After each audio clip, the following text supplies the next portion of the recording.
To bi svi Novosađani zaista mogli onako negde da zadrže kao podatak. Mi smo jedinstvena institucija kulture. U nas je svega 5 ovakvih na teritoriji čitavog evropskog kontinenta.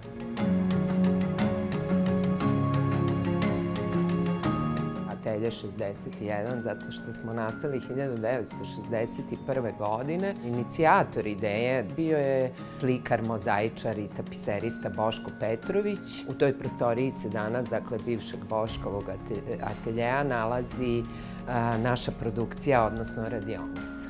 Od jednog malog radioničkog centra iz 60-ih, kojim su upravljali Boško Petrović, jedina tada školovana tkalja, majstor specijalista umetničkog tkanja, gospođa Etelka Tobolka. Od tada smo postali kompleksan tapiserijski centar, što bi podrazumevalo da imamo svoju muzeološku zbirku, da imamo svoju produkciju, dakle mesto gde se rade tapiserije, da imamo svoju izdavačku delatnost i da imamo izlagačku delatnost. U 6 dekada postojanja izlagali na apsolutno svim kontinentima, izuzev na australijskom. Mi imamo muzejsku zbirku koja se zove Nacionalna zbirka tapiserija države Srbije, koja broji preko 300 umetničkih dela, među kojima su gromadni potpisi. Za 60 godina postojanja sarađivali su preko 500 umetnika. To je zaista jedan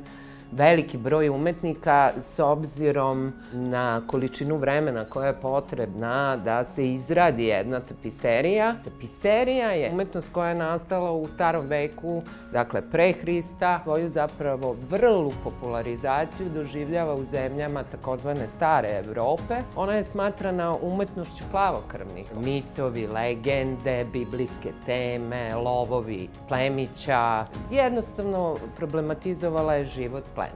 Dakle, Srbija u tom smislu nije baštinila tapiserijsku umetnost upravo do pojave Ateljeja 61 i baš zato Atelje 61 isključivo neguje modernističku i savremenu klasičnu tapiseriju. Briselske politike u oblasti kulture za period 2021-2027 godina upravo popularizuju street art, ilustraciju i strip art. Završavaju se te tapiserije, bit će ih 9, koje ćemo predstaviti na izložbi krajem meseca oktobra. Nekako će biti jedan od finalnih programa vezanih za Evropsku prestonicu kulture.